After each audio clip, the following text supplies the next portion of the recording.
¿Tiene alguna cuestión con la que empecemos? ¿Alguna pregunta? O sea que no, por la noche no estuvieron pensando. Bueno, pues entonces empezamos con una frase de Juan Pablo II, que luego le veremos que no es retórica, que no es pura comparación. La Eucaristía es verdaderamente un resquicio del cielo que se abre sobre la tierra, penetra en las nubes de nuestra historia y proyecta su luz sobre nuestro camino. Volverá a salirnos y entenderemos mejor luego el contenido. El 12 de febrero del año 304, estamos iniciando el siglo IV.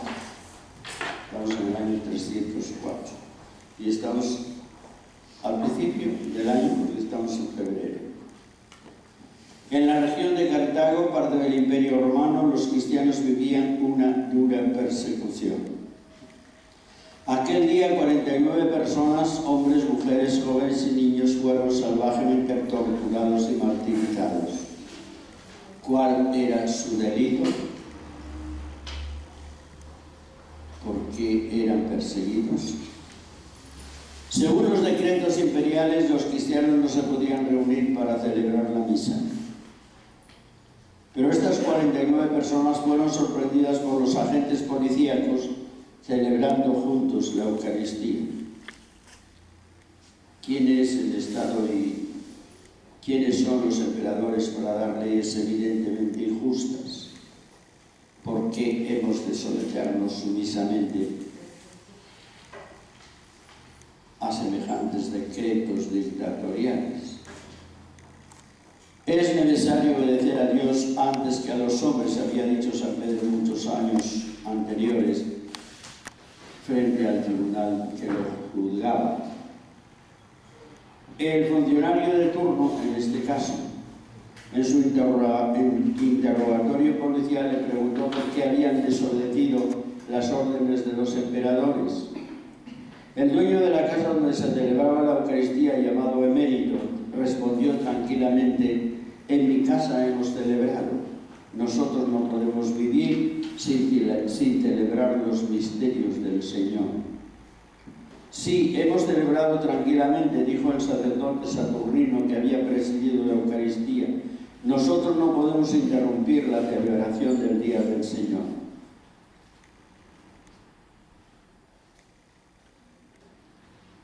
Nosotros y nuestras comunidades nos parecemos a esta que no dejaba la Eucaristía ni por razón de las persecuciones. O cuando caen 3 gotas ya basta para que se nos nublen los ojos y no veamos el camino para ir a la misa. ¿Verdad? ¿En qué nos diferenciamos de estos cristianos? Si ustedes se fijan, el que había prestado la casa para celebrar la Eucaristía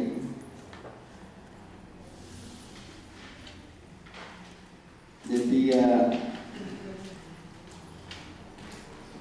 y se llamaba Emérito: nosotros no podemos vivir sin celebrar los misterios del Señor. Nosotros no podemos vivir sin celebrar los misterios del Señor. Y el que precedía dice: sí, hemos celebrado tranquilamente. No podemos interrumpir la celebración del Día del Señor, porque a un emperador se le ocurre. Primero, démonos cuenta de qué libertad interior gozaban estas personas. Esa libertad que nos enfrenta al miedo y que sale vencedora. Pero esa libertad que se enfrenta al miedo y sale vencedora porque busca algo que sabe que es bueno, que es verdadero, que es fortalecedor, y que ahí se va a encontrar con el Señor y lo quiere hacer cueste lo que cueste.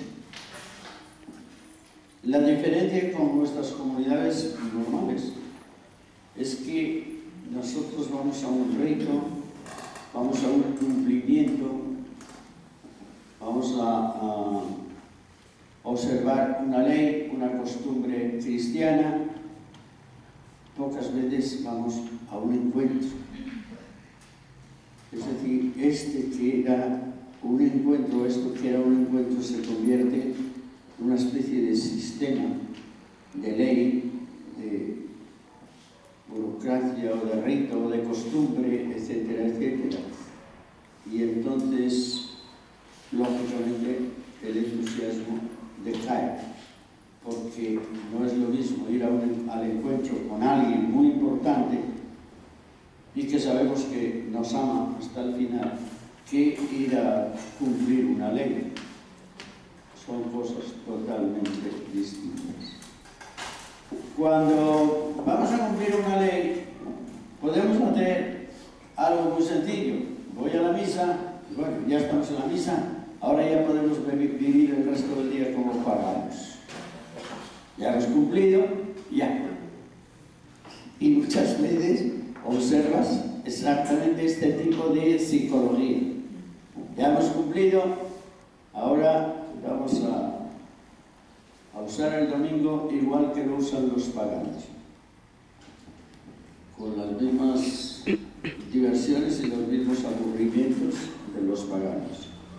Entonces, de pronto, un hecho como este, que es histórico, nos puede ayudar a hacernos preguntas de cómo nos relacionamos nosotros con la Eucaristía.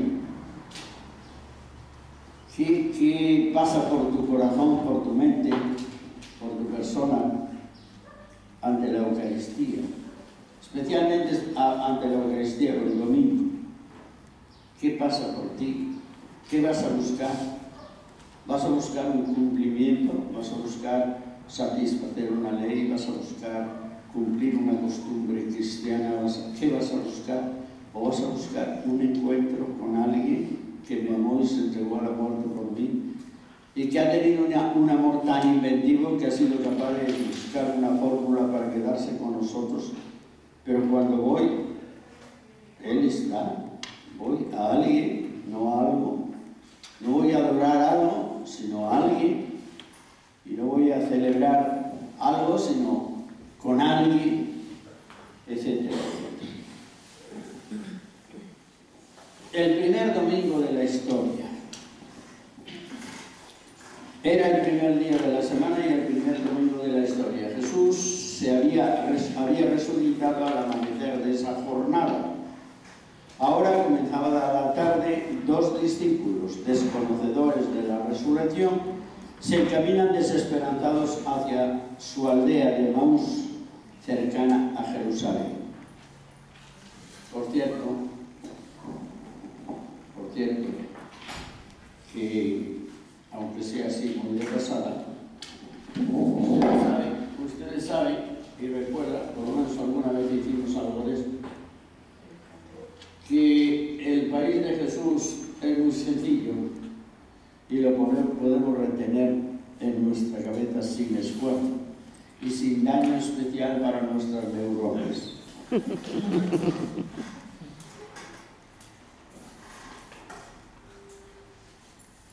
Esto es Galilea, esta es Samaria y esta es Judea.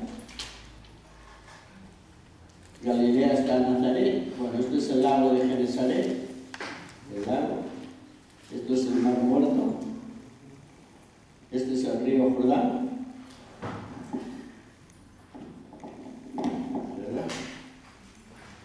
Como es un país chiquito, como de aquí a Monterrey, un poco menos o por ahí, 200 kilómetros, así. Como es un país chiquito, lo podemos retener con facilidad.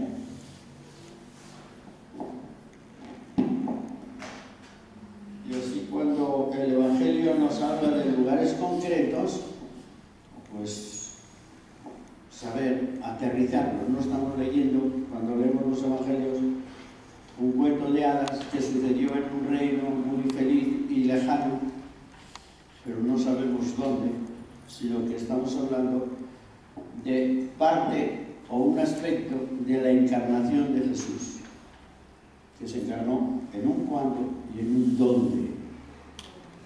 Y por eso sí conviene que tengamos un mínimo conocimiento del mapa de la tierra de Jesús, pero no porque nadie nos lo diga, sino porque a ti te interesa Jesucristo.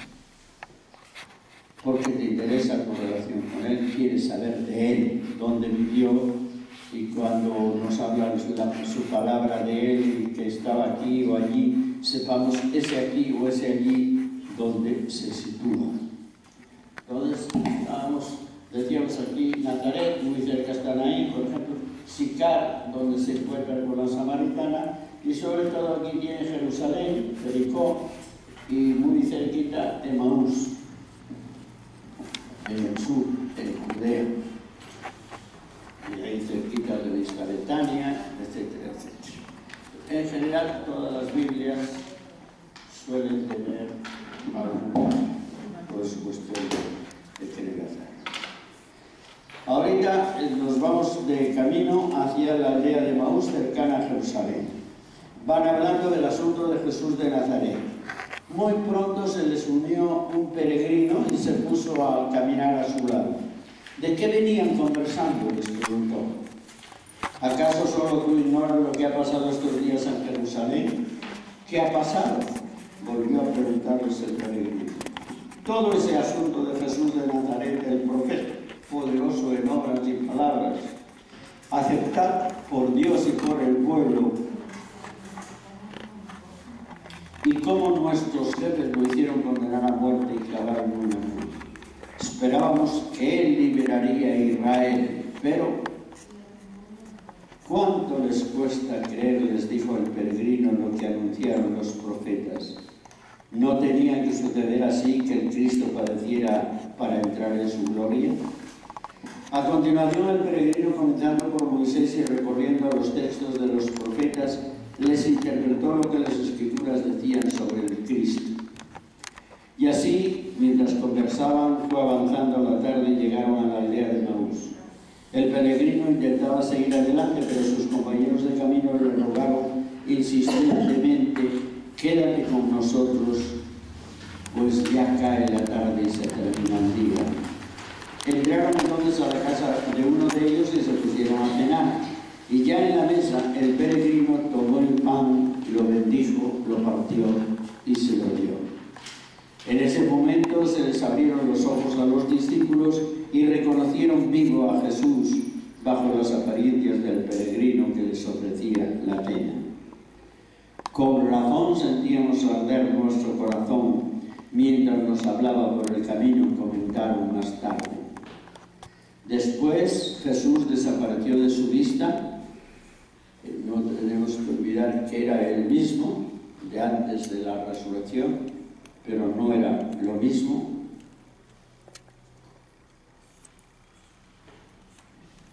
Y los dos discípulos regresaron a Jerusalén a contar lo que les había sucedido en el camino y cómo lo habían reconocido al partir el pan.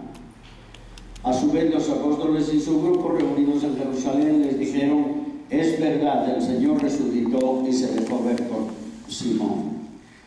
San Lucas nos cuenta todo esto en el capítulo 24 de su Evangelio. Ahí lo tienen cuando lo quieran leer. ¿Por qué hemos hecho alusión a este capítulo del Evangelio de San Lucas? Para que veamos qué es, según San Lucas, según este texto, qué es la Eucaristía. Entonces le vamos a pedir, así que por turno, el número 1 nos lo lea uno, el 2 otro, y así sucesivamente. Y lo comentamos brevemente. ¿Ustedes van a hacer Sí, es una celebración de los peregrinos. No es un rito de los autosatisfechos o instalados, cuyo señor es el consumismo del poder, del placer o del tener. Es la celebración de quienes van conversando sobre la causa de Jesús de Nazaret, porque les importa. Van conversando sobre Jesús de Nazaret, o sobre el clima, o sobre si ganó los Rayados o los Las Chivas. En la América. O en la América. Van conversando sobre Jesús de Nazaret y son peregrinos.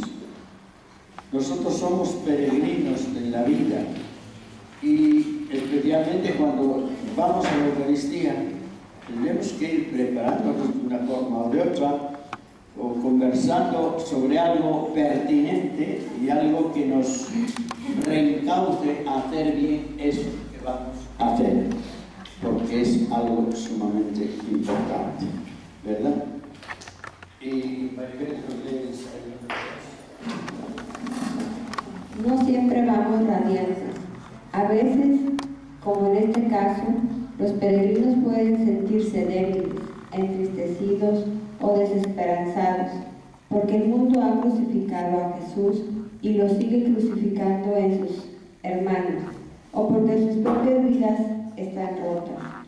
Y por eso no ven la salida para la liberación de Israel o la propia. No siempre vamos radiantes a la misa, pero Jesucristo no vino para los santos, sino para los enfermos y pecadores que tienen sed de curación y de cambio. Jesús mismo celebró la cena cuando iba a ser entregado, cuando el horizonte aparecía sin esperanza. Es decir, frente a este tipo de voluntarismo, de siempre voy a la misa lleno de ánimo, de esperanza, de etcétera, está el principio del realismo, de reconocer las cosas que a veces no estoy animado, no estoy esperanzado, estoy deprimido, poco menos, como estos que se marchan de Jerusalén y se van diciendo Jesús era un hombre grande en obras y palabras, pero lo mataron y se acabó la esperanza. Se van desesperanzados. Precisamente cuando me siento así, más necesito de la Eucaristía. Y encontraré allí la fuerza y el alimento y el ánimo para cambiarme y levantarme. Pero no de ese voluntarismo de decir, bueno, si los cristianos creen en la resurrección de Jesús, ¿cómo no van bailando a la misa, etcétera? Eso es un ideal, pero luego la vida real, el principio de realidad, a veces impone otra cosa. O sea, de pronto te han banqueteado en tu casa, o te han gritado, te han no sé qué, o te han humillado, te han herido, y acaba de suceder y no vas a la misa así como si te hubieran estado apapachando y aplaudiendo, lógicamente. Es decir, hay veces en que vamos a la Eucaristía de otra manera y no importa, la cosa es que vayamos a la Eucaristía y encontraremos allí el alimento y la curación para los enfermos y pecadores que somos esos que vamos. El número 3.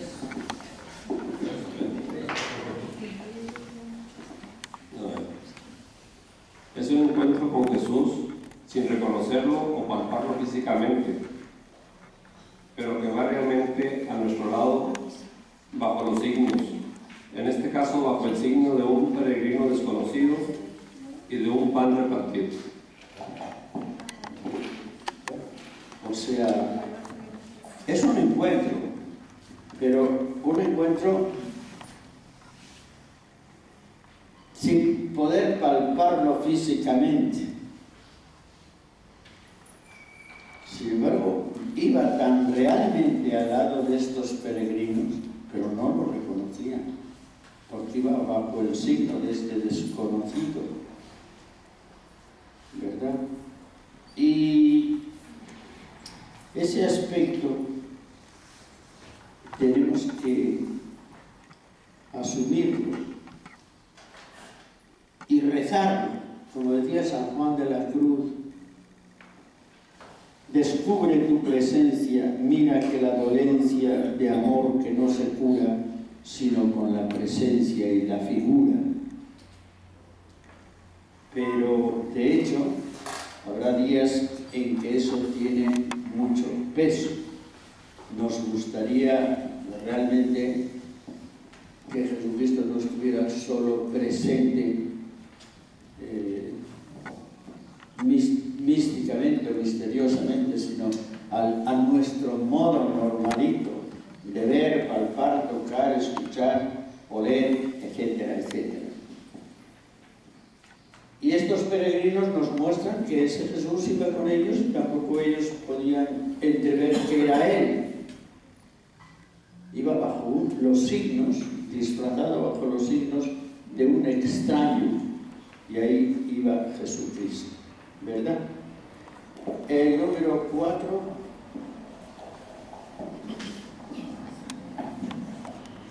La palabra es la celebración en que primero se nos ofrece el plato de la palabra y al escucharla, escuchamos a Jesucristo. El peregrino les iba comentando todo lo que las Escrituras decían sobre él. La primera parte de este relato es básicamente sobre la palabra. Ustedes saben, en la Eucaristía hay dos partes, la parte de la palabra y la parte del pan. Toda la primera parte es Jesús que habla o que les explica las Escrituras en lo que éstas habían hablado o anunciado al Mesías. Y eso es lo que hacemos nosotros en la misa, lo mismo que hace el capítulo 24 de San Lucas. Esa primera parte es sobre la palabra.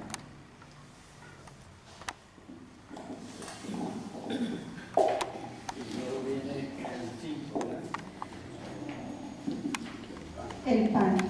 Es la cena en que después se nos ofrece el plato del pan. Tomó el pan, lo bendijo, lo partió y se lo dio. Es al final, cuando se sientan, cuando los discípulos le piden que se quede con ellos, que ya es tarde, etc., se sientan, Jesús hace los 4 gestos de la Eucaristía, que luego comentaremos. Tomó el pan, lo bendijo, lo partió y se lo dio. Es decir, estamos en la parte propiamente eucarística, o del pan, la liturgia del pan, en la Eucaristía. Y el sacrificio, ya casi no quiero.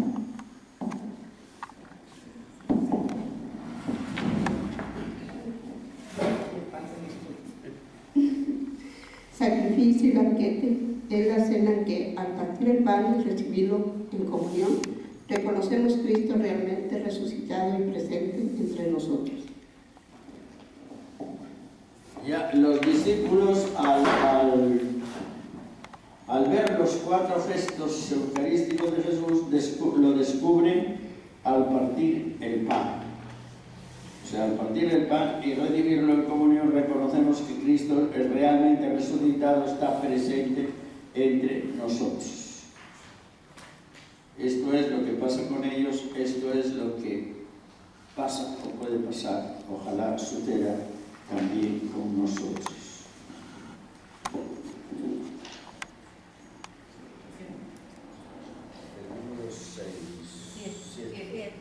Jesús preside la cena.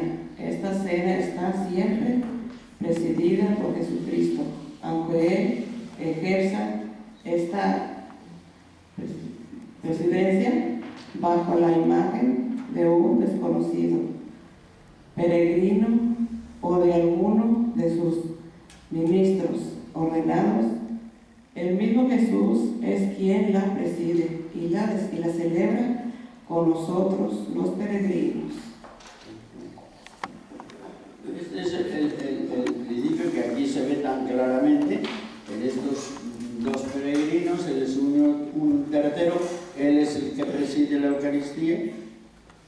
Ahí descubren a Jesucristo. Pero siempre el que preside la Eucaristía es Jesucristo. ¿Lo descubramos o no? Siempre es Jesucristo. No es el cardenal, ni el papa, ni el obispo, es Jesucristo. Lo hará a través de este peregrino, o lo hará a través del papa, o lo hará a través de quien sea, pero es siempre Jesucristo el que preside la Eucaristía. Y el número 8, es que allí ya no llega al cabo.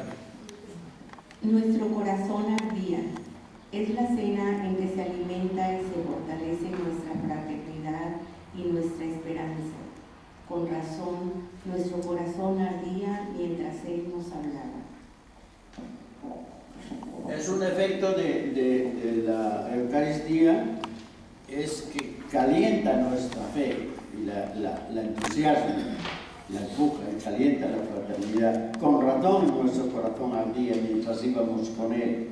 Una vez que lo descubren, se dan cuenta de la razón por la cual se sentían ir cambiando. Eran estos desesperanzados que al empezar a oír a este peregrino van cambiando, se van entusiasmando, van teniendo el corazón de otra manera.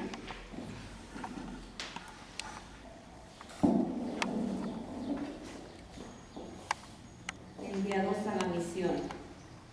Y esta esperanza, fortalecida en la cena, nos impulsó a volver a Jerusalén, es decir, al mundo en que Jesús fue crucificado, para dar testimonio de la resurrección y de lo que significa para la liberación de Israel. Es un movimiento muy interesante. Estos que habían marchado desesperanzados regresan animados, cambiados, pero regresan al mismo sitio donde habían perdido la esperanza. Porque Jesús había sido crucificado, habían perdido la esperanza. Ahora regresan al mismo mundo a anunciar esa noticia que es la liberación de Israel. Esa liberación de Israel que esperaban, ahora entienden que viene de otra manera. Y finalmente, a ver si llega. ¿Qué pasa con ella? Es el 9, ¿verdad? El 10.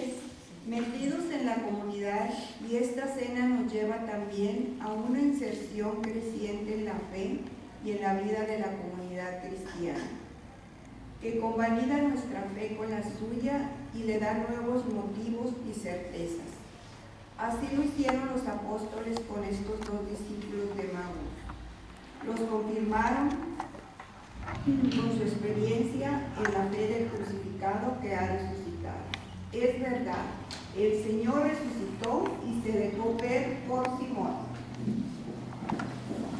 Este fenómeno que sucede, que tú tienes experiencia de él de una manera o de otra, que te metes en una comunidad y tú das tu testimonio de fe, tu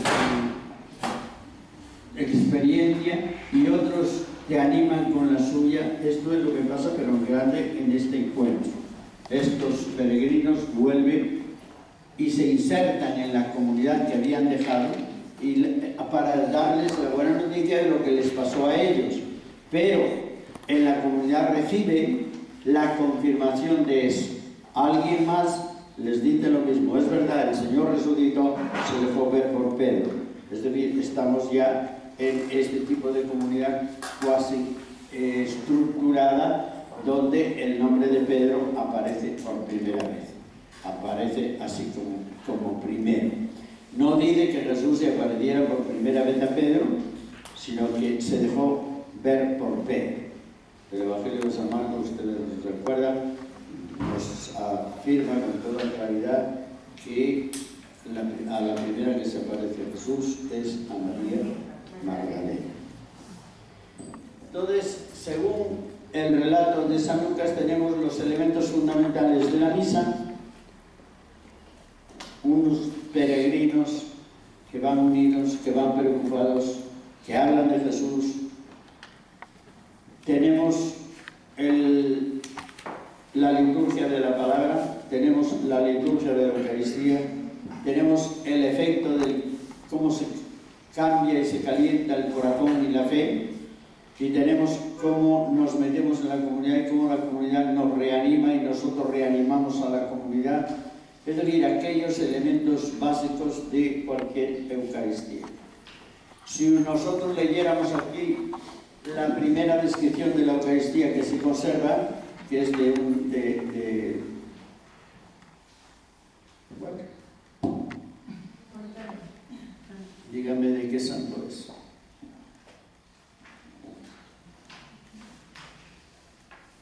Se me ha ido el nombre. Es un santo que tiene por escritos dos libros de filosofía, el diálogo con Trifón, que es con un judío, etcétera, etcétera, que lo martiritan porque era filósofo, se había convertido al cristianismo. Los otros filósofos que tienen escuelas les da envidia y lo acusan de cristiano y por eso lo matan. Bueno, pues de él tenemos, en el siglo II estoy hablando, de él tenemos la primera descripción de la Eucaristía que se conserva. Tú la estás leyendo y estás leyendo nuestra Eucaristía. Tiene los mismos elementos. Básicamente los mismos elementos. Colecta incluida. O sea que ni siquiera nos salvamos de la colecta. No nos pasa como aquel que veía la misa en televisión, que cuando llegaba la de la colecta apagaba la televisión. Y eso ha de haber sido de Monterrey. El memorial de Jesucristo.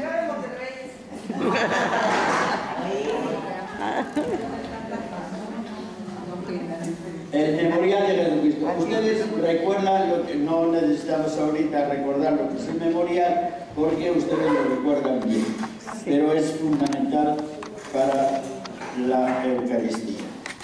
La Eucaristía es verdaderamente, como lo decía Juan Pablo II, un resquicio del cielo que se abre sobre la tierra. Es decir, esta cena de Jesús permanece eternamente porque la hizo Jesucristo, no solo hombre verdadero, sino Dios verdadero. Penetra a través de las nubes de la historia y se proyecta sobre... ¿Sobre qué? Sobre nuestro camino. En la cena, Él anticipó su muerte y se ofreció como don de sí mismo. La cena de Jesús fue su gran memorial de su vida, de su muerte y de su resurrección, y también memorial que acogió en sí la antigua liberación de la alianza y la Pascua judía para llevarlas a su término y plenitud como liberación definitiva, como nueva alianza y nueva Pascua, como memorial anunciador del banquete definitivo en el reino del Padre. La Eucaristía, cena de Jesús, acoge en sí y es memorial de estos acontecimientos y urge y alimenta toda verdadera liberación. Ahí salen muchas cosas juntas y las podemos pasar así de golpe. Por ejemplo, la alianza, pero la alianza es el corazón del Antiguo Testamento. No podemos entender nada del Antiguo Testamento si no es desde la alianza de Dios con su pueblo. Y cuando decimos que la Eucaristía es también memorial de la alianza, claro, ustedes recuerden, tomen y beban, esta es la sangre de la nueva alianza. Es decir, esa alianza antigua llega ahora a su total plenitud en la nueva alianza. La Eucaristía, memorial de la vida de Jesús, es memorial de su entrega y su oración al Padre, de sus actitudes y hechos serviciales, de sus comidas con los pecadores, de su lavatorio de los pies, de su anuncio del reino y su denuncia del antirreino. Es decir, la Eucaristía no solo es el memorial de la muerte, así puntual de Jesús, sino de ese ir muriendo a través del servicio, a través del anonadamiento, que empieza con la encarnación, etc., y se va mostrando en gestos tan puntuales y tan conmovedores como puede ser la comida con los pecadores o el lavatorio de los pies. La Eucaristía es memorial de su muerte entregada, el pan partido. Es decir, eso de partir el pan es una figura, un signo de partir el cuerpo de Jesucristo, de la crucifixión. No es que sí, sino que es signo de la crucifixión de Jesús, y Jesús parte el pan, anuncia su crucifixión.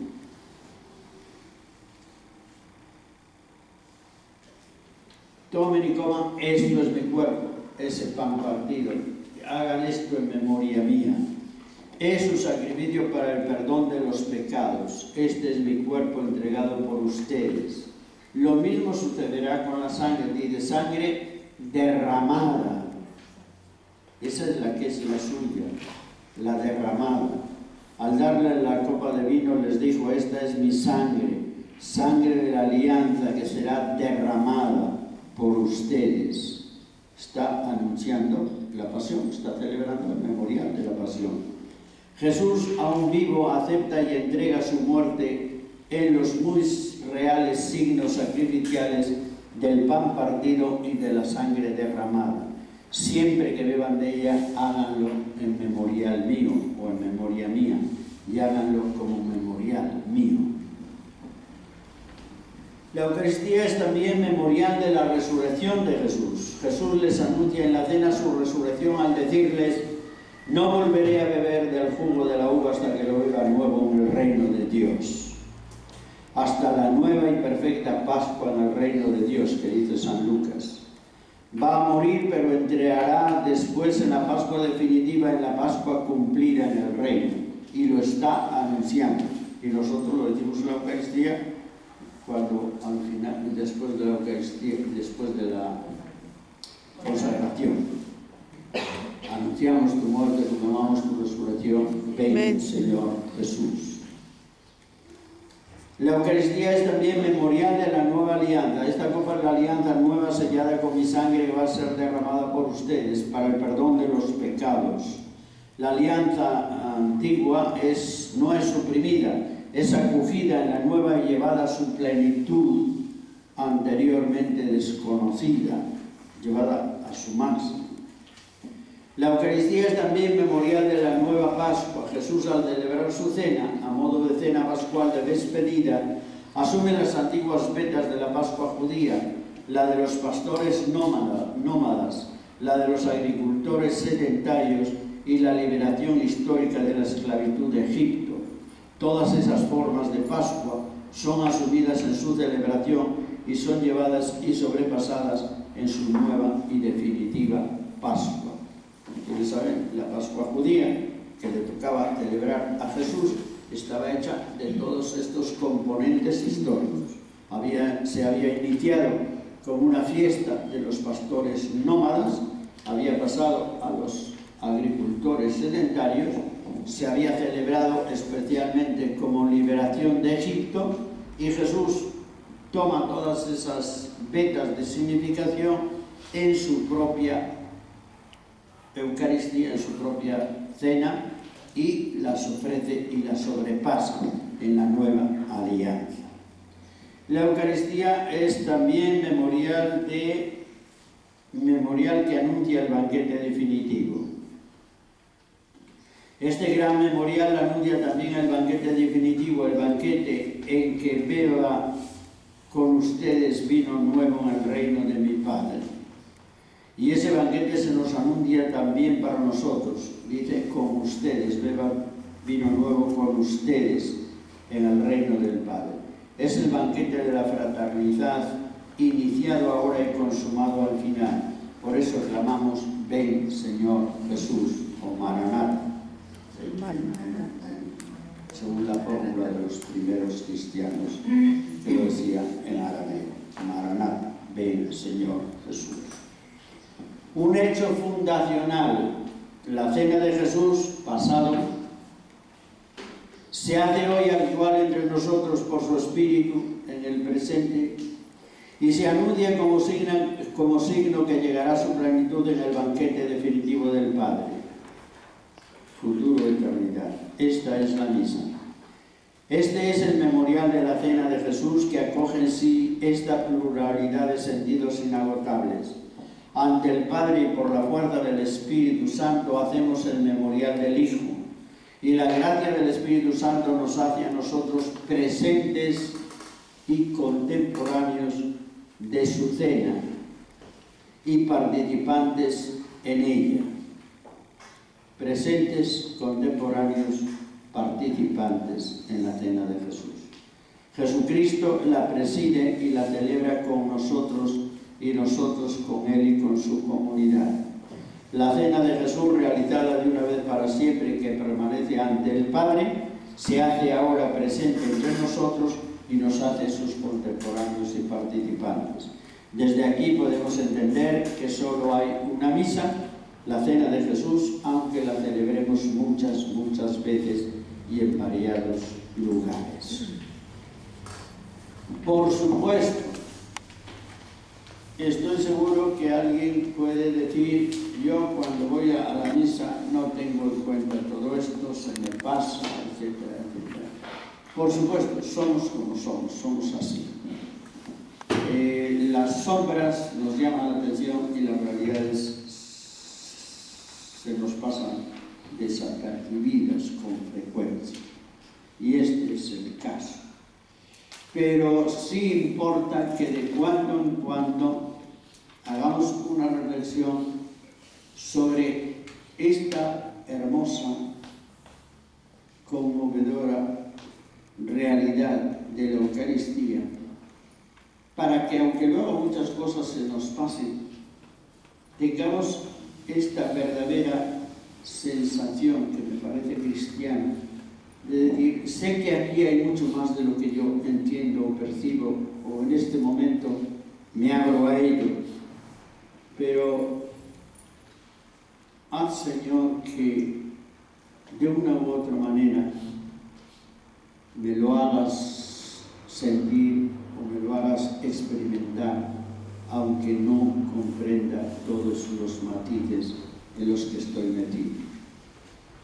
Es decir, es como si el mundo fuera un bosque de signos que están apuntando a algo y nos quedáramos en los signos y no fuéramos aquello a lo que apunta. O como dice el refrán portugués, me parece que era de origen: el tonto del pueblo le apuntan a la luna y se queda mirando el dedo. Eso nos puede pasar. Que en lugar de mirar a dónde nos llevan todos estos signos, nos quedemos en ellos, en el dedo, y no vayamos a la luz o a la luna, a la misteriosa luna, ¿verdad? Pero digo, si conviene, creo que de cuando en cuando hagamos una mínima reflexión para ver lo que significa y en qué participamos y cómo nos podemos enriquecer y cómo podemos ayudar a otras personas. Y que incluso reflexiones sobre cosas muy sencillas. ¿Qué significa cuando el domingo salgo de casa para ir a misa? O sea, significa que eres una persona católica. Significa que estás manifestando que eres católica. Estás diciendo: soy católica y quiero ser católica. Estás diciendo: necesito a Jesucristo y quiero encontrarme con Él. Estoy diciendo: necesito a la comunidad y la comunidad me necesita y por eso voy con la comunidad a celebrar con ella, etc. Que hagamos consciente eso que es costumbre, que lo hagamos consciente para nuestro bien. Es decir, ¿ya qué lo voy a hacer? Voy a hacerlo bien, voy a hacerlo más conscientemente. Y voy a dar gracias a Dios porque me dio el don de la fe católica. Y esa fe que estoy manifestando, no estoy llamando la atención, pero simplemente la gente que sabe que voy a misa, pues se da cuenta de que es porque eres católica y porque quieres ir a la celebración y quieres ir con la comunidad y necesitas a Jesucristo, etc. Podrías decir, como dice determinada gente: ¿por qué voy a ir a la iglesia si Dios está en todos los lugares? ¿Sí o no? Y además es cierto, Dios está en todos los lugares, ¿o no? Pues sí. Pero no en todos los lugares nos dan la Eucaristía, nos dan la comunión, ¿o sí? No en todos los lugares escuchamos la proclamación de la palabra, ¿o sí? No en todos los lugares está la comunidad cristiana, ¿o sí? Etcétera, etcétera. No nos engañemos con verdades, que son los peores engaños. Cuando nos engañamos con mentiras, es más fácil que nos demos cuenta. Pero cuando nos engañamos con verdades, es más difícil darnos cuenta que estamos usando una verdad para mentirnos, ¿verdad? Como en este caso. ¿Tienen alguna cuestión, pregunta, añadidura, observación, etcétera, sobre esto que hemos estado platicando? Vale. Sí. Yo he estado allá en un municipio de Quisquiapanchama.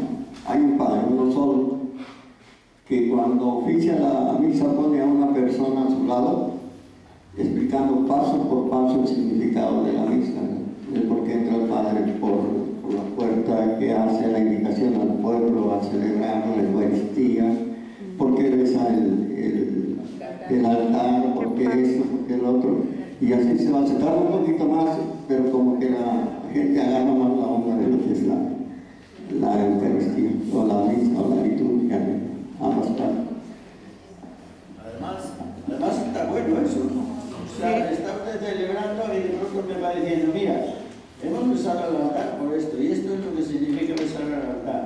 Que pedimos permiso y bendición a Jesucristo para que nos deje celebrar con Él y con su pueblo su cena. Y luego nos antiguamos y decimos el nombre. ¿Y por qué? Porque es el signo de la cruz de la invocación del Dios que Jesús nos reveló, que es Padre, Hijo y así.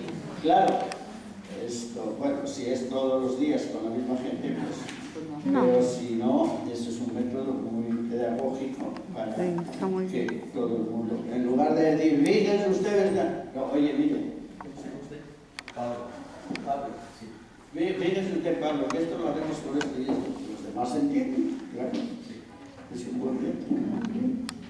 Tenías que darle un aplauso a ese Pablo. Sí. Aquí a veces hay catequesis eucarística y antes de la misa se da una pequeña, se van dando por partes, o sea, por decir un domingo se da una parte de la catequesis eucarística, otro domingo también, entonces se va explicando los ritos, o sea, todo lo que dice el Señor se va explicando, todo. Entonces, sí, que eso también está bien, que un domingo se hace un aspecto y otro domingo otro, o un signo y otro domingo otro signo, y así la gente puede ir formándose.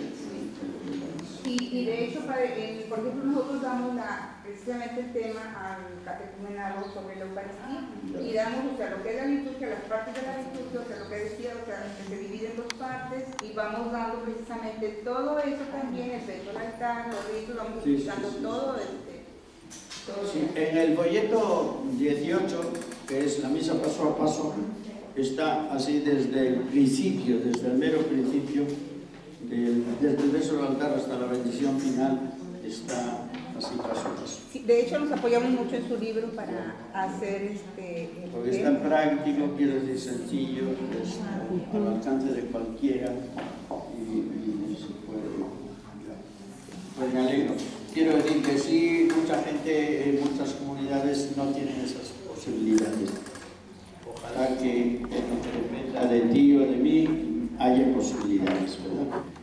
Que le demos a la gente razón de nuestra fe, razón de nuestros signos, conocimiento de ellos, conocimiento de nuestras celebraciones, etcétera, etcétera. ¿De acuerdo?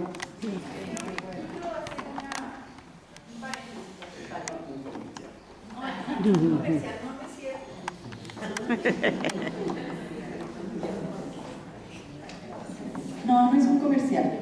Es algo que quiero que quede muy marcado. Para mí esta plática, estos ejercicios espirituales eran muy importantes, pero esta plática de la Eucaristía para mí es esencial para las evangelizadoras y las personas que están como representantes parroquiales en catequesis.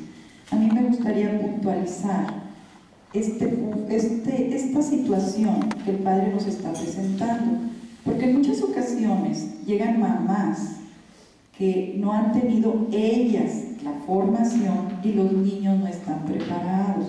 Para nosotros esta es una situación que vivimos difíciles. Tratamos con amigos especiales y tardamos 2 años o 3 en que ellos puedan comprender que es Jesús a quien reciben y puedan tener un comportamiento adecuado en el templo y puedan ellos entender. Lo llegan a hacer, pero no es fácil. Entonces, muchas veces, si nosotros no comprendemos la magnitud de lo que hacemos, como decía el Padre Servando, no abaratemos los sacramentos. Realmente nos ponemos en situaciones de que las mamás se molestan, se van, no comprenden, y yo creo que es desde nosotros. Si nosotros estamos convencidas, si estamos preparadas, si hemos entendido todo esto, tenemos nuestra formación que el Padre Honorio nos da cuando él viene, y lo tenemos en estos 2 proyectos. Por eso yo les decía, él hizo 2 de esto, que es la misa paso a paso y la misa que yo desconocía, para que las madres, ellas, si ellas están formadas, no insistirían en que los hijos hicieran la primera comunión a los 3 meses, a los 6 meses o incluso a los 2 años, si tienen un autismo muy profundo. Ya tenemos mucho tiempo, casi 8 años en catequesis, y se presentan situaciones que las hemos vivido y que ya creo que tenemos de experiencia, las que tenemos mucho tiempo con esto. Entonces, esto es algo que yo quería puntualizar, Padre. Y yo estoy de acuerdo, es una pena que no pueda llevar en la contraria en esta ocasión. Estoy de acuerdo. Y además pasa una cosa, yo creo que una vez, no sé cuántas de ustedes estarían aquí, pero hace 1 año o 2 años, una vez comentamos esto, que en último término podemos decir